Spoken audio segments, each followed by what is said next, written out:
my kitchen and a new episode of what's right now. I'm gonna start making my dinner, which is gonna go in the crock pot. There go those cats again. And we're gonna make a Sauerbraten stew. Now, for those of you who may not be familiar with what Sauerbraten is a wonderful German dish that's made with really a not so nice to eat piece of beef.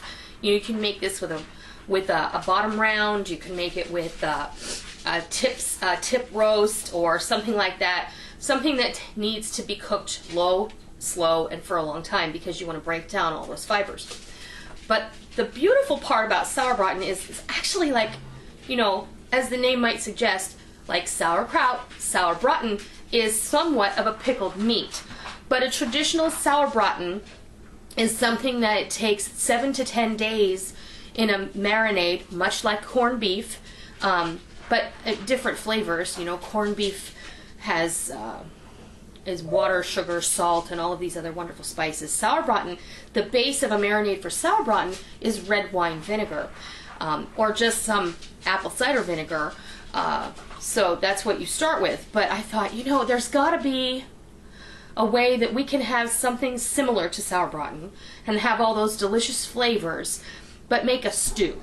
Because, you know, big old hunks of meat are expensive, and stew meat was on sale, so I got some. I'm thinking, what can I make with this? So this is what came to mind, and I sat last night and I kind of developed this recipe based on how my grandmother used to make Sauerbraten.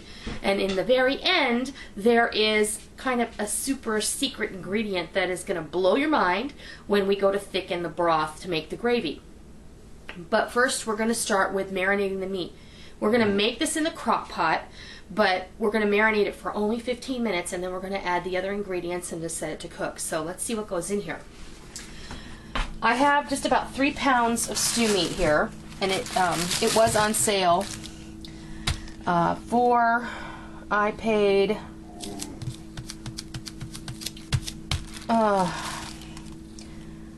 I guess I paid $3.97 a pound, but I don't think I did. I think I paid less than that, because I think the posted price was like $2.59 or something. Anyway, I'd have to look at my receipt to find out. But anyway, I've got about 3 pounds of stew meat here. And then we're going to start the marinade. We're going to use 1 cup of red wine vinegar, a half a cup of sugar, and all of these wonderful spices. We're going to use a tablespoon of pickling spice, 2 or 3 bay leaves, your choice, a teaspoon of ground ginger, I'm sorry, a half a teaspoon of ground ginger, half a teaspoon of ground clove, 1/4 teaspoon of ground nutmeg. You can use whole clove if you like. Just throw a teaspoon of whole clove in there. If you want to just throw a knob of fresh ginger in there, that's fine too. As far as the nutmeg goes, you can grate it yourself. I pulled all these from my spice rack because it was easy. Later on, when we're going to use 4 cups of water, and I've got 2 tablespoons, we may not use the whole amount, of beef bouillon powder. We're going to put in a 1/4 cup of raisins. These will sweeten the broth. We're going to drain the broth later when we make the sauce. So these are going to come out. All they're going to do is lend their flavor. Now, what you might not know is that raisins are used as a flavoring in a lot of things, like Worcestershire sauce has raisins, ketchup has raisins. They add a lot of sweetness and a really nice base to those deep, rich flavors. We're also going to use a mirepoix. We're going to use carrot. I've got about a 1 pound bag of baby carrots here. If you didn't want to use baby carrots, I'd use 4 to 5 large carrots that I cut in 1-inch in chunks. 2 medium onions that we're going to slice and quarter. And then I have 4 ribs of celery here that we're going to wash and break down and cut into 1-inch, chunks. So, first things first, let me get a small saucepan, and we're going to work on the marinade. Oh, I moved my bread out of the way too. Sorry. I should have thought ahead of time, and I didn't. Welcome to my kitchen.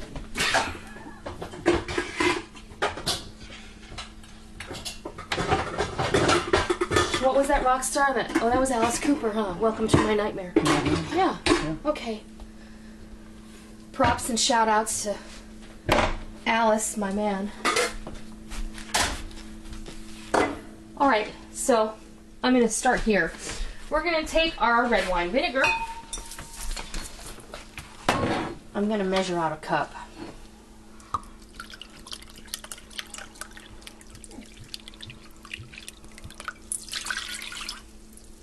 And there's like a half a cup left in the bottle, and I have a fresh bottle, so I'm just going to pour it in there.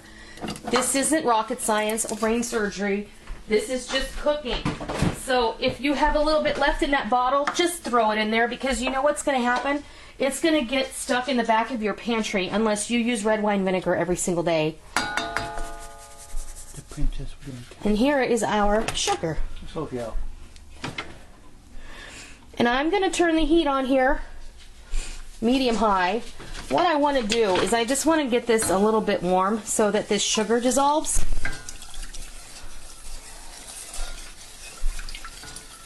And this is really kind of setting the brine. I did not add any salt because we're using bouillon powder. If you want to add salt later, after you taste it, then that's when I would add the salt. But right now, I'm not going to add salt because this is going to cook for a long time, and those flavors are just going to intensify. And the vinegar is already so strong and has a saltiness to it that I just don't want to add any extra salt at this point. So if any of you are wondering that, that's why. You can see that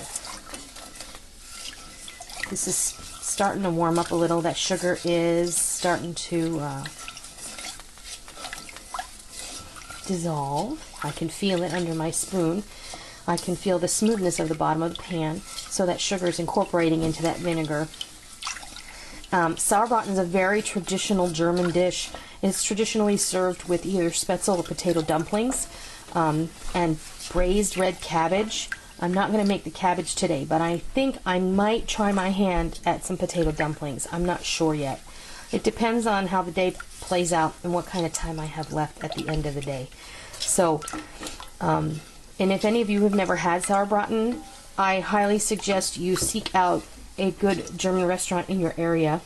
Some of you may not have that available to you, but there is nothing like an amazing piece of Sauerbraten. It just melts in your mouth. It literally melts in your mouth. You'll never taste anything like it in your life, and it is just fabulous. It's got this sweetness and this savoriness, and it's a little bit tart, and it's just unctuous and delicious, and everybody should try it at least once. I was very spoiled. My grandmother made this when I was a child. When I became an adult, she didn't make it that much, but it's a happy memory for me. So this is me trying to replicate something, but make it a little bit easier and a little more budget friendly. So what I'm going to do here is, while that's heating up, and I know this seems odd, but this is an idea that I got from Alton Brown, whom I adore. When he makes his brines for like any meat, turkey, pork, his corned beef brine, he will heat up a portion of it. But then, you know, we have to... Do you need something, baby? No, I'm just gonna Okay.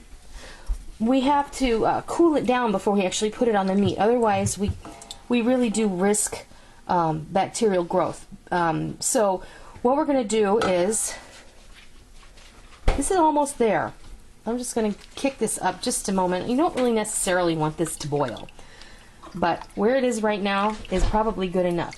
So what a lot of times when you make a brine, it calls for the sugar and the water and, you know, whatever else you're going to put in there. But now we have our vinegar and our sugar, and which is clear, and I don't see any grains in the bottom of that pot. It's beautiful. But this brine would be vinegar and water along with the sugar. And I'm going to turn it off now because I see it starting to steam. This, we're going to put in a cup of ice. And I'm going to take it off the heat.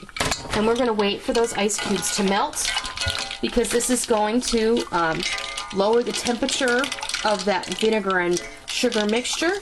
It's going to add the amount of water that we're going to need to make the brine the exact solution that we need it. And then we'll be able to use this in just a moment.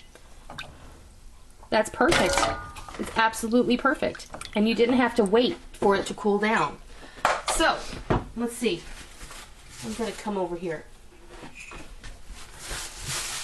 Next thing I'm going to do before I do anything is I'm going to put these spices in this brine.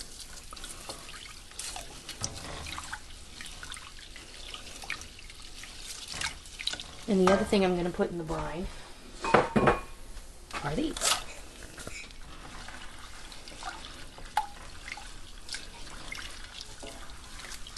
We're just going to let those hang out for a minute. Let's deal with our meat.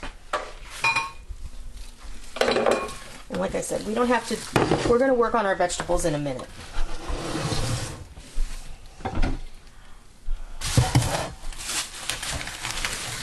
Let's open up our package of meat. Did you hear Wolfgang say vegetables? Vegetables. Oh, and they're loving the vegetables. Almost said vegetables. Vegetables, that's right, he does. I'm just going to rinse this just a little bit. I always like to do that when I open up a package of any kind of meat, chicken, beef, whatever it is. To just get whatever may be on there, off there.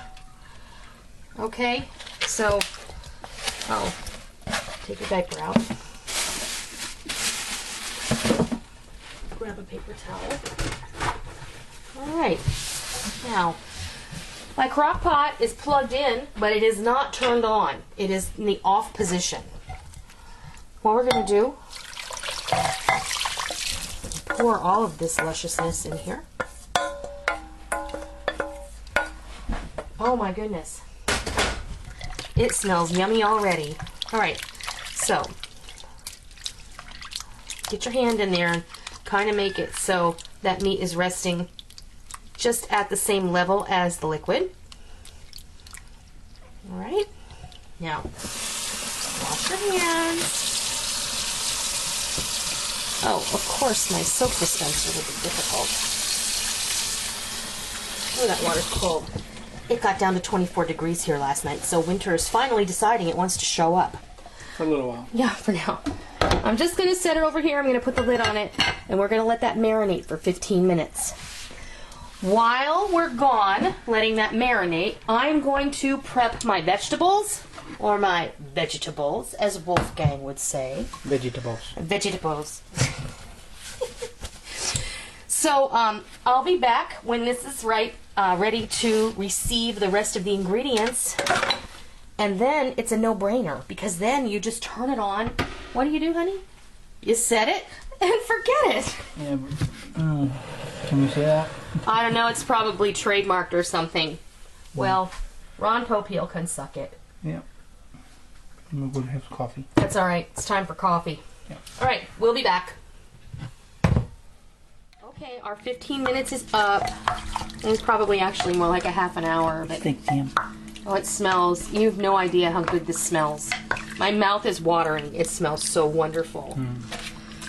Okay, so the first thing I'm going to get in here is my beef bouillon, and I am going to use all of it. It's 2 tablespoons, and I use a Knorr, K-N-O-R-R beef bouillon that I get in the Latin food section. And yes, it has MSG in it. A lot of things do, but we're not bothered by that. So, you know, all things in moderation. And if you choose not to use, that's fine. You can use beef stock. It doesn't matter. You can use 4 cups of beef stock, which is 2 boxes. Okay. And then let's put in our onion, our carrot and celery.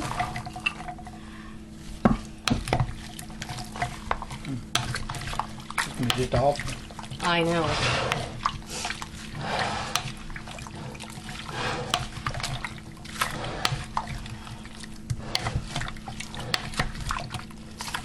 And what's going to happen is over the course of the day, this meat is going to break down, and it's going to become very soft and delicious. There's one more thing I'm going to add to this that I didn't think about earlier.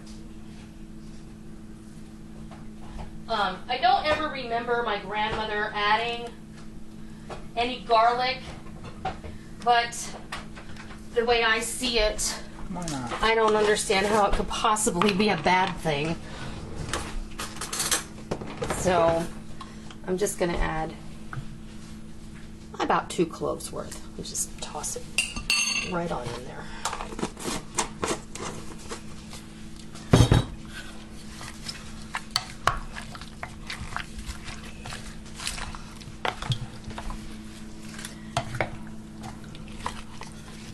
And then I know that the pickling spice has some peppercorns in it, but I like this. This is about a teaspoon of, it's called Butcher's Cut cracked pepper.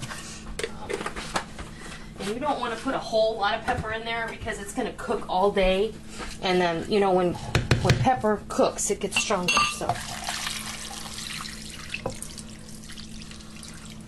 And that's just about right. That's 4 cups of water. Let's give this a little zhuzh.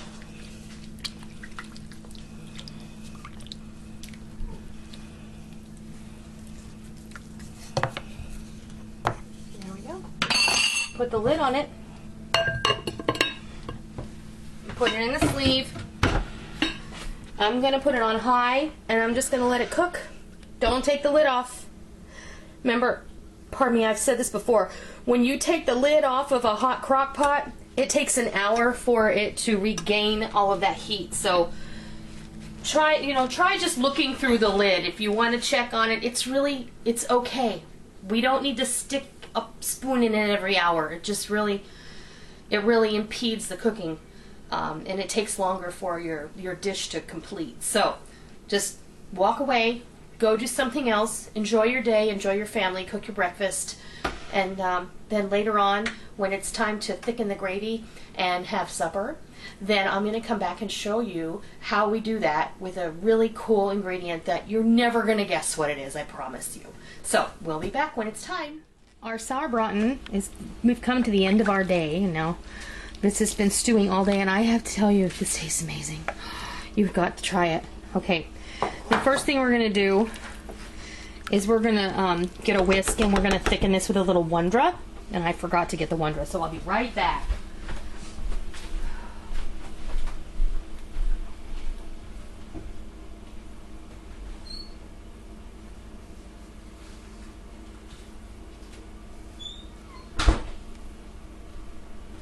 You showing him the dumplings? It wasn't. Oh. I'll have to show you how to make those another time. A lot of this is like a major undertaking, but if you know how to do it just right, it shouldn't be a problem. Now I'm going to probably get in Rick's way, so.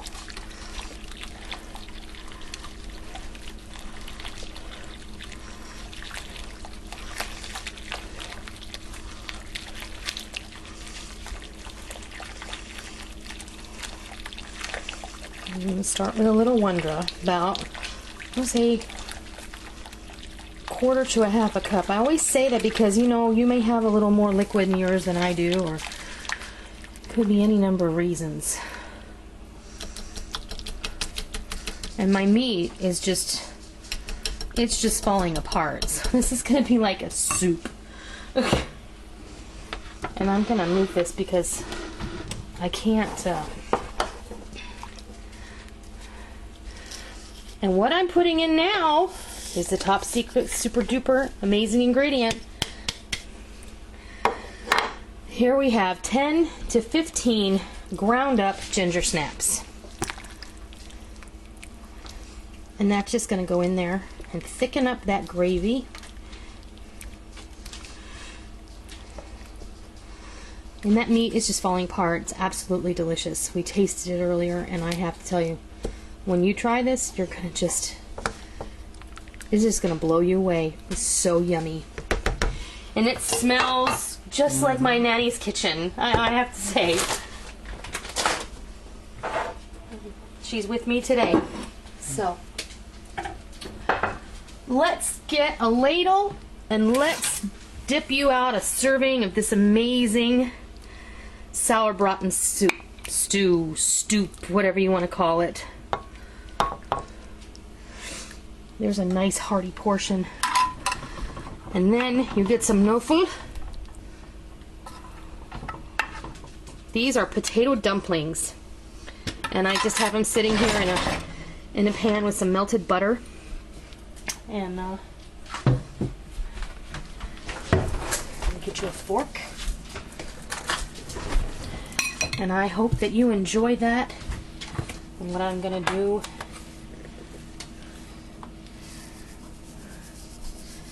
sprinkle a little parsley on there.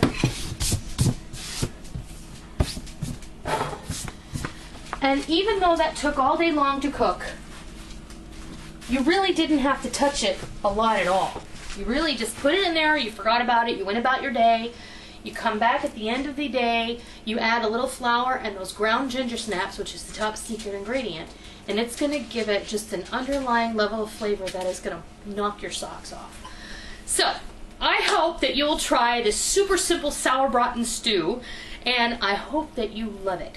I hope that you will rate, comment, and subscribe if you love what you see. And until next time, auf Wiedersehen!